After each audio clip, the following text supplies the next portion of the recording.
Salut à tous, petit tuto pour le démontage du compteur d'une Peugeot 407, notamment pour changer l'écran, l'afficheur. Euh, pour ceux qui ont le cas, voici un afficheur qui commence à décéder, puisque moi j'avais un écran qui était bien plus mort. Il n'y avait plus du tout le kilométrage qui s'affichait en plein été, avant même de démarrer la voiture. Il n'y avait même plus le kilométrage en hiver, bon, au bout de 10 minutes, pareil, l'affichage disparaissait. Donc quand on voit qu'un écran coûte 90 euros sur le net à peu près, moi je trouve une petite astuce pour ceux qui veulent quand même acheter de l'occasion. En Angleterre, vous voyez, parce que il y a l'afficheur kilomètre-heure et MPH, puisqu'ils peuvent se le vendre qu'entre eux. Ils sont bien moins chers. J'ai eu le compteur pour 20 euros complet, donc je pense que c'est quand même une affaire.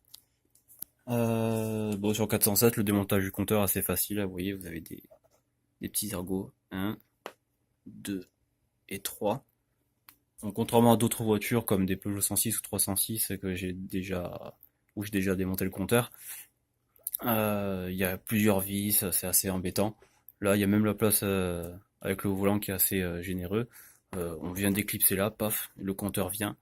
Il y a juste une fiche à l'arrière à déclipser, c'est tout. Et on a le compteur.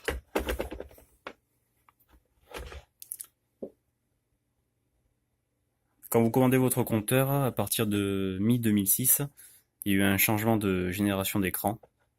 Je ne sais pas si les composants changent dans le compteur en lui-même. Vous avez un code barre ici. Et dans cette référence, vous voyez, après le 53, il y a un 11.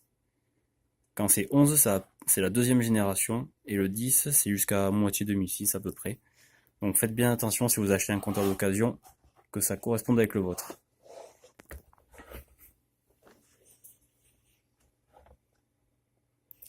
Là, j'ai déjà démonté ce compteur, donc c'est pour ça qu'il manque une aiguille. J'ai récupéré un micromoteur. Mais je vais vous montrer comment on peut le démonter.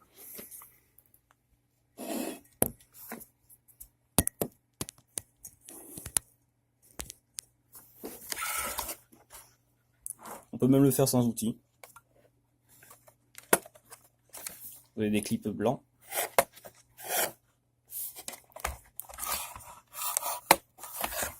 On peut s'aider de la fiche. Hop. Alors il est venu un peu plus facilement, il y en a en dessous également.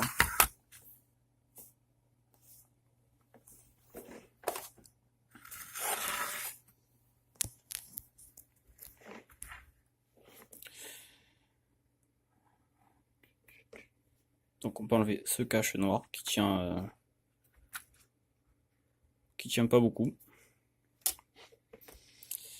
Ensuite, les petites tirettes, on peut tout simplement tirer dessus, elles viennent. Et on pourra les remettre pareil assez facilement. Pour les aiguilles de compteur, je ne peux que vous inviter à mettre du scotch, idéalement du scotch comme pour masquer les murs lors d'une peinture, enfin du scotch qui ne laisse pas de traces de colle.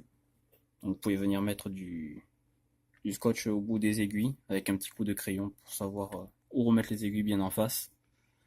Si vous voulez faire directement le crayon sur le fond de compteur, très léger parce que ça marque facilement. Pour les aiguilles, on tire bien droit.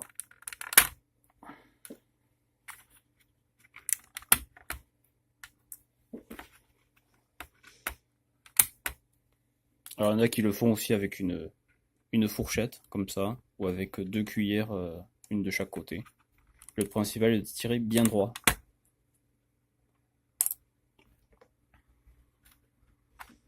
Le fond de compteur vient assez facilement. Il tient juste en fait avec les petits ergots ici.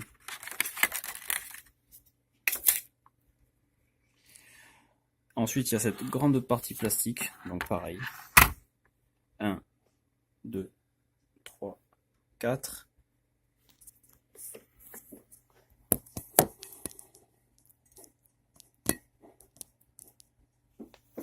Un peu délicat le support.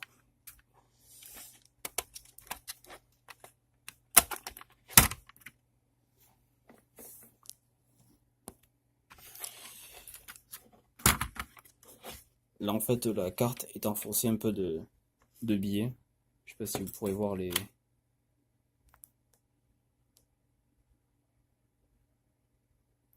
petits supports blancs.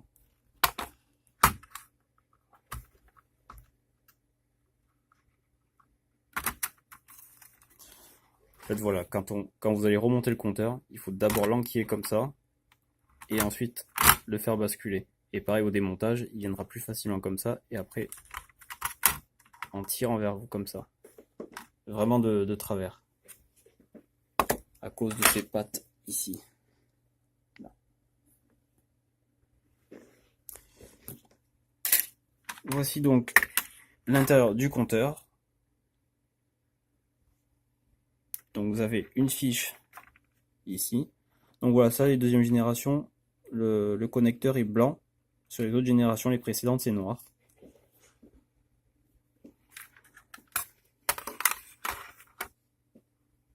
Là, vous avez 3 clips.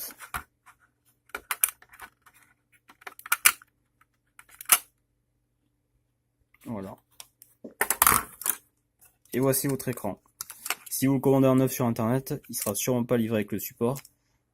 Quand vous allez l'enlever, la chose à ne pas faire, c'est de venir appuyer fort sur l'écran. Vous risquerez tout simplement de le briser. Voilà, si vous voulez changer le micromoteur du compteur, c'est en force. Moi j'ai pris une pièce en plastique et il faut venir appuyer assez fort ici sur les 2 points et venez libérer le micromoteur. Apparemment c'est une pièce assez sensible. Voilà. Pour le remontage, eh bien, la même chose, mais mettez la vidéo en sens inverse.